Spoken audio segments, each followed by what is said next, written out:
Hello, this is Erica with Launching Legacies. Welcome to our daily devotional. Today we are continuing our devotional on the Great Escape, and we're going to look at another benefit for avoiding the Great Escape. And today that's strength and wisdom. So many times we think about the benefit of being wise, right? Everybody would love to be wise because a wise person makes good decisions, and they have an air of strength. But also we know strength is important, right? It's not beneficial to be weak when strength affords us so many different opportunities or some of the same opportunities as wisdom, but it helps us through our life. It helps us walk through the processes of life. And so strength and wisdom are definitely coveted assets or attributes. But let's stop and think a moment for how we attain these things, because when I'm working with people who are trying to avoid suffering or difficulty and they're kind of tiptoeing around issues and avoiding them, most often they're also avoiding things like patience, which we talked about yesterday. And so they're very impatient because they're not allowing themselves to go through difficult times. But also subsequently, people who are wise don't avoid difficulty. Now, they avoid bad decision making, right? But they don't necessarily avoid difficulty, complications, and pain, because a wise person understands that it's a natural part of life. And also a person who's gone through a lot tends to be a lot stronger. Now, there are some people that you may be thinking of who, when they go through difficulties, become jaded or bittered and kind of hardened. And we're going to avoid that because we're going to add wisdom and strength together to talk about why dealing with our pain and suffering, dealing with our hardship and confronting it is very important if we want life to be beneficial to us. In other words, we can benefit from the difficulties of life if we learn to deal with the difficulties of life. But if we try to avoid them, then we're never guaranteed that we'll ever be stronger, wiser, more patient.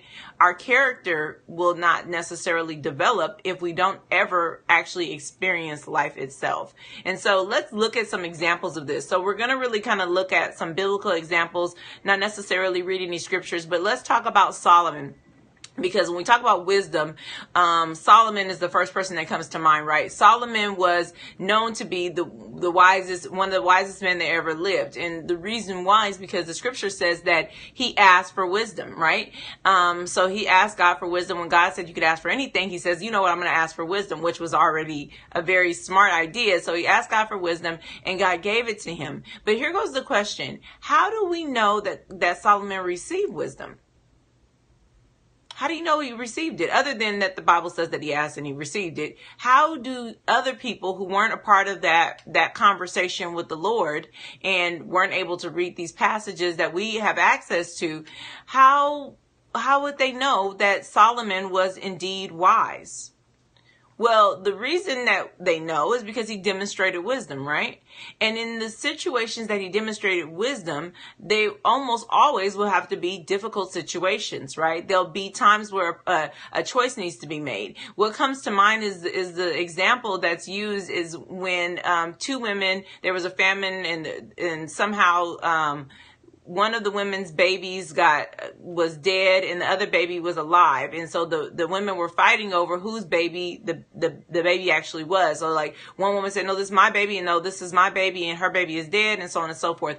And so they're having a dispute about whose baby this is. Now, I know for us to read it, we think, oh, this is not a big deal. But imagine as a parent having to confront a situation in which a baby is dead. This is not an easy situation to discuss, right? These two women are disputing over a dead child, and neither one of them should be calm or even reasonable to handle. But this case comes into the court, and Solomon has to decide. It's important that we recognize that this doesn't mean that this was easy for Solomon because it wasn't his child. Doesn't mean that he was without emotion or without concern for the life of children, right? No, clearly he was concerned about the life of children. But instead of saying, I don't know, maybe you guys raised, I don't want to deal with it and passing it on. He knew that in a time of a difficulty, it required his strength and his wisdom and his strength in wisdom to make a decision to deal with the hard things. And so this is really important because it's particularly when it comes to things like parenting. People are often like, well, I'm just going to avoid dealing with it. I know that there's something wrong, but I'm just not going to interact. Or I know that there's a problem, but I'm just not going to look at that right now because I don't want to deal with the difficulties here. But it's important that we recognize that when we avoid dealing with negative circumstances or situations in front of us, we actually make ourselves weaker, and and it's very unwise, because when you stop dealing with the things, then things can get out of control. And so Solomon steps in with these two women who are disputing whether the child is theirs or not, and he acts with wisdom, and he says, you know what? The solution to whose child it is let's cut the child in half and both of you share the child. Now, clearly, he knows that the mother won't want to lose her child, but the mother that's already lost a child won't care if the child is split, because she's not even thinking rationally right now. She's thinking from a broken perspective.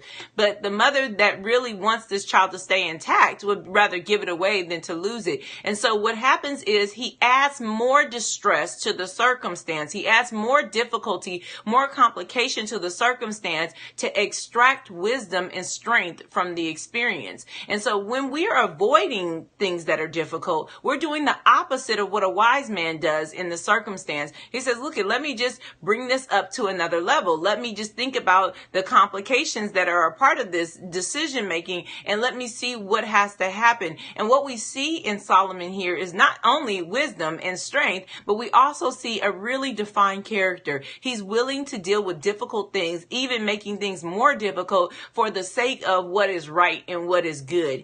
Are you willing to do the same thing? Are you able to make those same decisions? Are you able to press in the direction of things being harder for the sake of things being finally resolved, things being finally dealt with and worked through? Because if you are, that's a demonstration of strength and wisdom.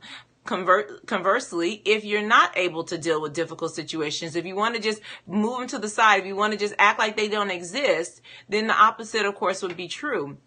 Because passively ignoring things lets things get out of control. Again, not strength and not wise. Not a wise thing to do. And so when confronting the things in your life and understanding this tendency towards man is to escape. We all have that. It's not about whether or not we're brave or courageous. It just has to do with the human position is that we are going to want to run. We are going to run and escape. Remember the passage that we read earlier in last week just talks about the tendency of man is to try to make things as easy as possible and get out and make it work for them in a way that doesn't require them to do anything. But the truth of the matter is that's not how life works, right? We're going to endure difficulty. We saw that Christ endured it when he was in the Garden of Gethsemane. We're all going to endure hardship and hard times and pain and suffering. And we'll have to face a time in which we'll have to either face these difficulties or we'll have the opportunity, which everybody does, to walk away. And the choice should be based on what we know will happen when we deal with difficulties. If you know that you'll be stronger and wiser because you face something, then why not face it? Because the truth of the matter is it won't go away because you ignore it.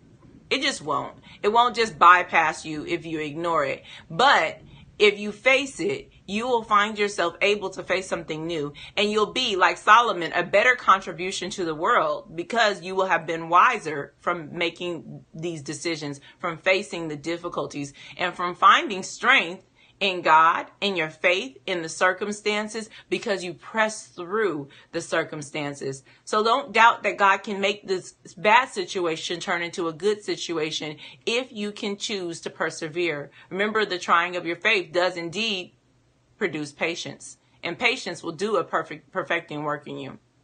All right. We're praying for you. We hope that you're praying for us because we covet your prayers. But we're going to ask you that you continue to reflect on these principles because they're kind of a big deal. And I wouldn't be addressing running away and taking a great escape if I thought that it wasn't something that was really essential to the lives of many people. Many people want to run, but sometimes it's not the best idea.